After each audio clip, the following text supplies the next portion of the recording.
సమరం న్యూస్ ఛానల్కు స్వాగతం. ఈనాటి ముఖ్యాంశాలు: ప్రతీకార సుంకాలకు వేళయింది, అన్ని దేశాలపైన విధిస్తాం. మే నుంచి స్మార్ట్ రేషన్ కార్డులు, మా పింఛన్ల ముందు ఆ బటన్లెంత, ముఖ్యమంత్రి చంద్రబాబు. చైనాలో ఎగిరే ట్యాక్సీలు, మయన్మార్ భూకంప మృతుల్లో 1600 మంది చిన్నారులే. లౌకిక రాజ్యాంగ పరిరక్షణకు సెక్యులర్ పార్టీలు కలిసి రావాలి. సిపిఐ రాష్ట్ర కార్యదర్శి రామకృష్ణ. బాలికను చంపిన వ్యక్తికి ఉరిశిక్ష, విచారణకు హాజరవ్వాల్సిందే. గుంటూరు జీజీహెచ్ మాజీ సూపరింటెండెంట్ ప్రభావతికి సుప్రీం ఆదేశం. నిత్యానంద సజీవ సమాధి, కింగ్స్ చేతిలో పంతైన ఓటమి. స్టెరాయిడ్స్ వాడి బాడీ పెంచుతున్న యువత. ఈరోజు వార్తలను చూద్దాం. ప్రతీకార సుంకాలకు వేళయింది, అన్ని దేశాలపైన విధిస్తాం.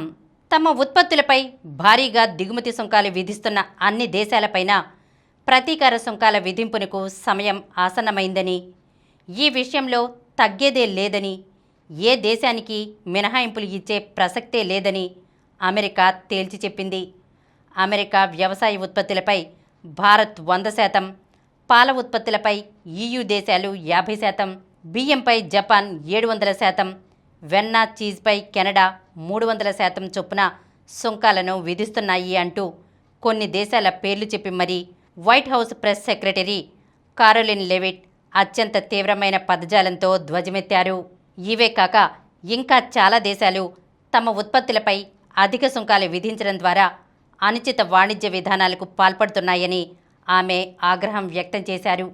ఈ అధిక సుంకాల కారణంగా ఆయా మార్కెట్లలోకి అమెరికా ఉత్పత్తుల దిగుమతి అసాధ్యంగా మారిందని, దీనివల్ల కొన్ని దశాబ్దాలుగా ఎంతోమంది అమెరికన్లకు ఉపాధి లేకుండా పోయిందని ఆందోళన వెలిబుచ్చారు. ఈ నేపథ్యంలో ఇకపై ఆయా దేశాలపై రంగాల ఆధారిత సుంకాలు విధిస్తామని ఆమె తేల్చి చెప్పారు. ఈ దేశాలన్నీ చాలా కాలంగా మా దేశాన్ని దోచుకుంటున్నాయి.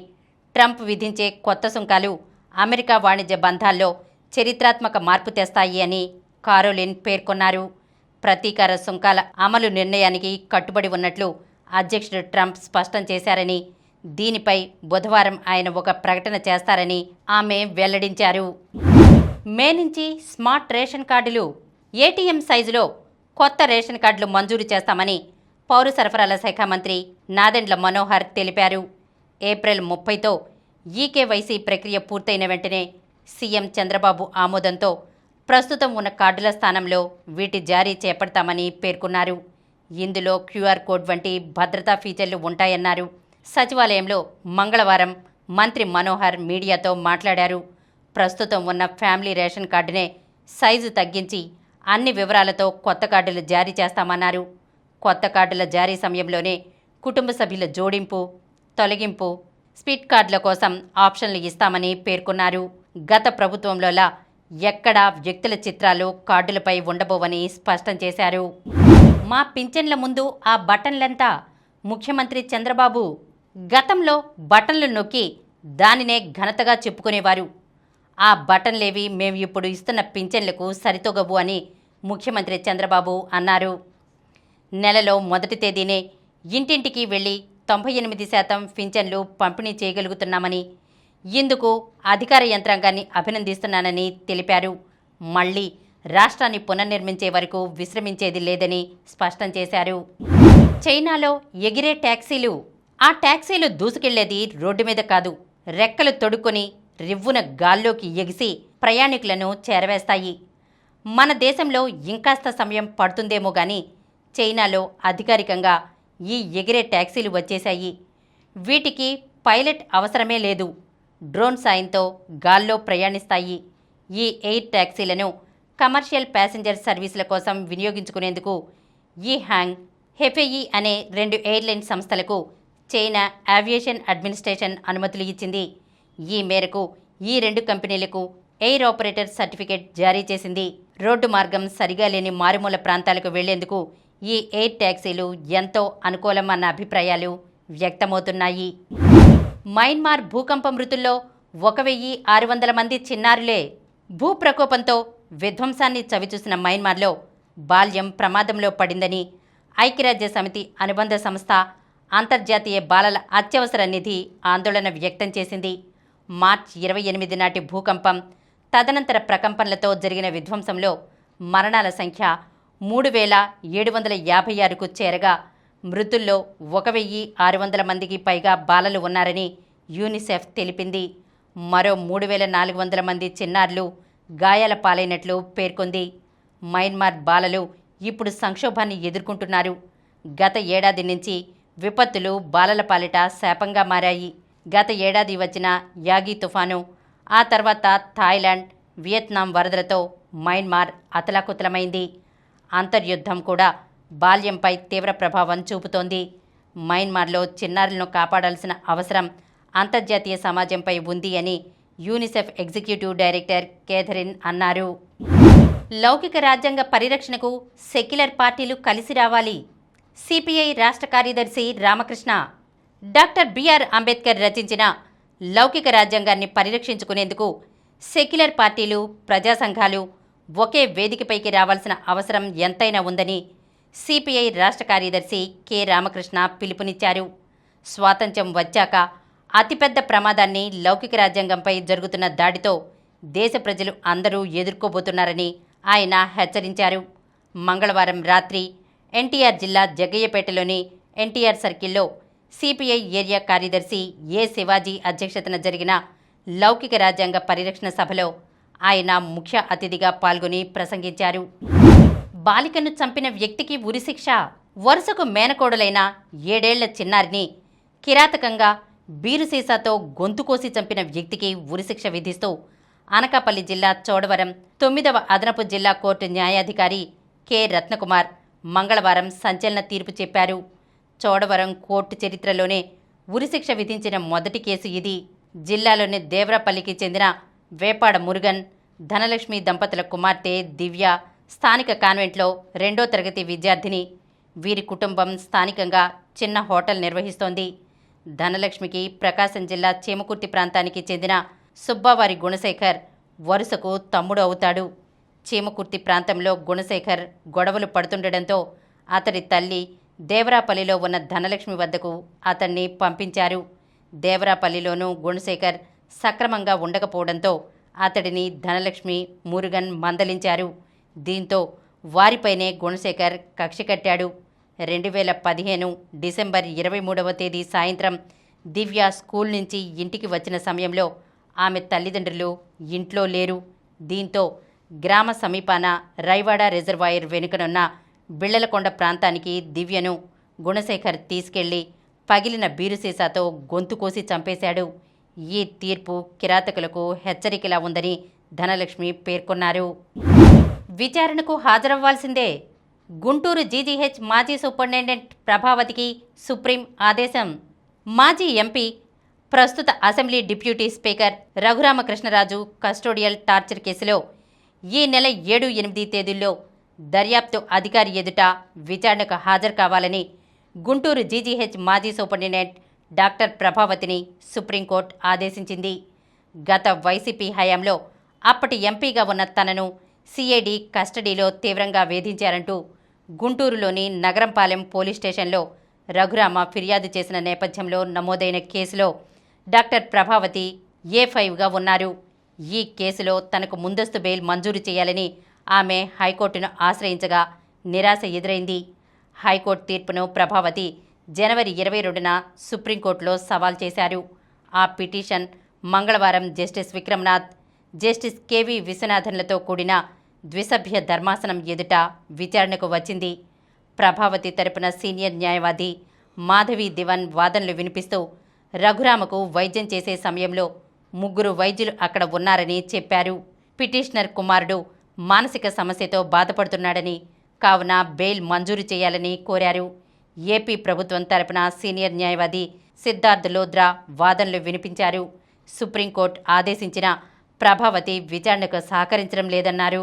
దీనికి ప్రభావతి తరపు న్యాయవాది అభ్యంతరం వ్యక్తం చేశారు. ఒక్కసారి మాత్రమే విచారణకు పిలిచారని చెప్పారు.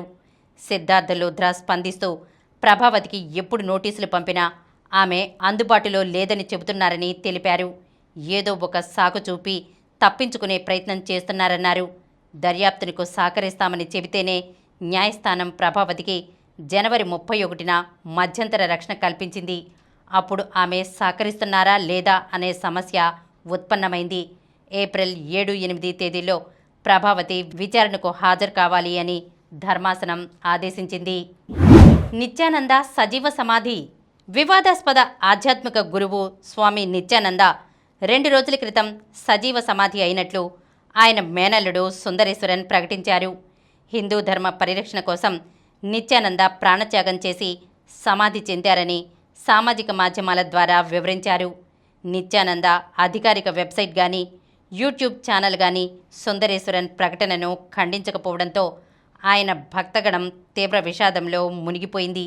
అదే సమయంలో నిత్యానంద వెంకటేశ్వరమూర్తి భావసమాధి దర్శనం పేరుతో శ్రీవారి వేషంలో ఆయన దర్శనమిస్తున్న ఫోటోలు సోషల్ మీడియాలో వెలువడటం కలకలం రేపుతోంది. కేసుల నుంచి తప్పించుకునేందుకే ఈ సజీవ సమాధి ప్రకటన అంటూ నెటిజన్లు దుయ్యబడుతున్నారు. ప్రపంచవ్యాప్తంగా నిత్యానందకు అభిమానులు, భక్తులు, అనుచరులు పెద్ద సంఖ్యలో ఉన్నారు. తిరువణ్ణామలై, బేడది, అహ్మదాబాద్ తదితర 41 ప్రాంతాల్లో ఆయనకు ఆశ్రమాలున్నాయి. 15 ఏళ్ల క్రితం నిత్యానంద ఒక ప్రముఖ నటితో సన్నిహితంగా ఉన్న వీడియో సంచలనం సృష్టించింది. మహిళా శిశిరాలను తప్పుదారి పట్టించడం, మనీ లాండరింగ్కు పాల్పడడంతో పాటు భూకబ్జాలకు సంబంధించి ఆయనపై పలు ఆరోపణలున్నాయి. బెంగళూరు, అహ్మదాబాద్లో మహిళలపై నిత్యానంద అత్యాచారం చేసినట్లు కేసులు నమోదయ్యాయి.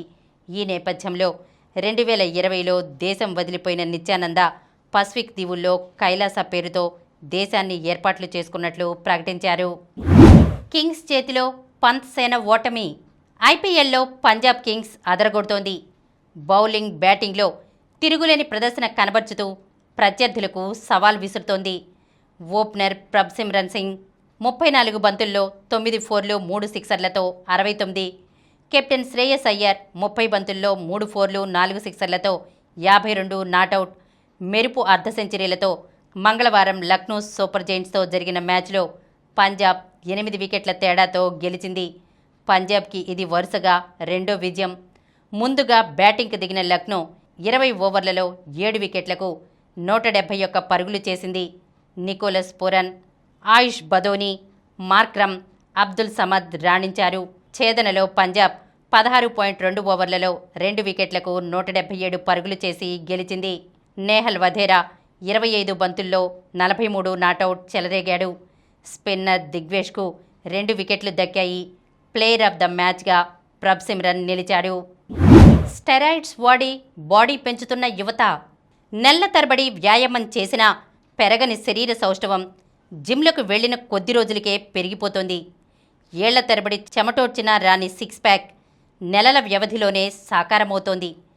దీనికి కారణం ఏమిటబ్బా అంటే అనబాలిక్ డ్రగ్స్ వాడకమే. చెమటోడ్చి సహజసిద్ధంగా పెంచాల్సిన కండల కోసం కొందరు అనబాలిక్ను ఎంచుకుంటున్నారు. ఈ స్టెరాయిడ్లను రహస్యంగా ఉపయోగిస్తూ అసహజ సిద్ధంగా కండలు పెంచుతూ తాము పెద్ద బాడీ బిల్డర్లమంటూ బిల్డప్ ఇస్తున్నారు. ఈ రోజుల్లో యువతకు ఫిట్నెస్పై అవగాహన పెరిగింది. డిగ్రీ చదువుతుండగానే ఎక్కువ మంది జిమ్లకు వెళ్తున్నారు. అలాగే ప్రముఖులకు బౌన్సర్లుగా వ్యవహరించాలనుకునేవారు కూడా బాడీ బిల్డింగ్పై ఆసక్తి చూపిస్తున్నారు. 6 ప్యాక్ల కోసం కొందరు, బాడీ బిల్డింగ్ పోటీలో పాల్గొనేందుకు మరికొందరు జిమ్లలో గడుపుతున్నారు.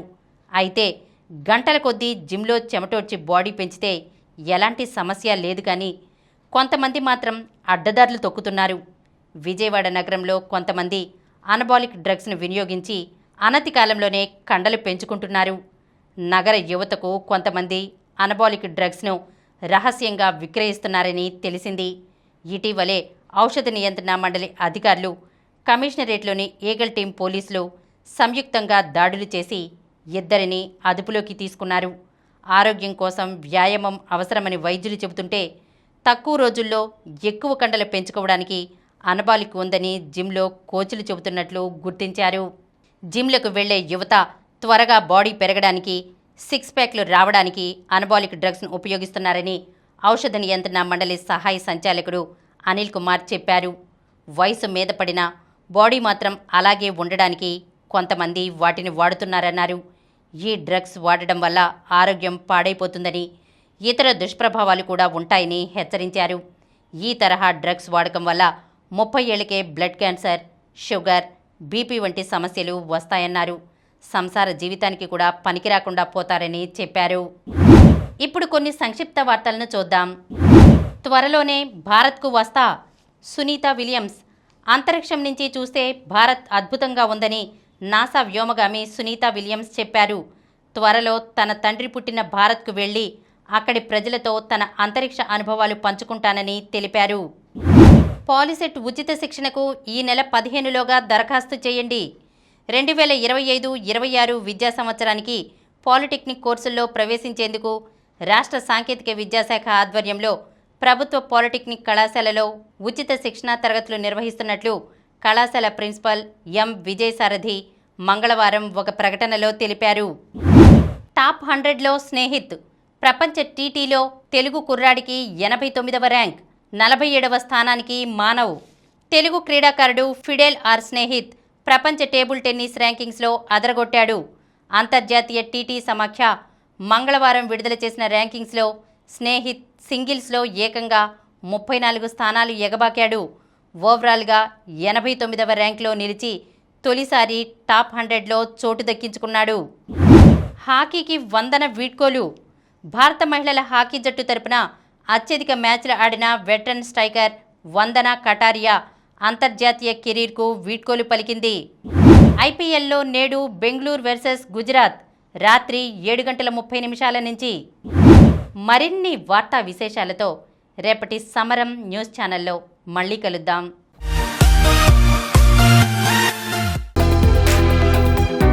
ప్రతిరోజు వార్తా విశేషాల కోసం అనతి కాలంలోనే 20 కోట్లకు పైగా వ్యూస్ సాధించిన సమరం ఛానల్ సమర్పించు సమరం న్యూస్ ఛానల్కు సబ్స్క్రైబ్ చేయండి, లైక్ చేయండి, మీ ఫ్రెండ్స్కి షేర్ చేయండి. అలాగే ప్రక్కనున్న గంట సింబల్ని ప్రెస్ చేయడం మర్చిపోకండి.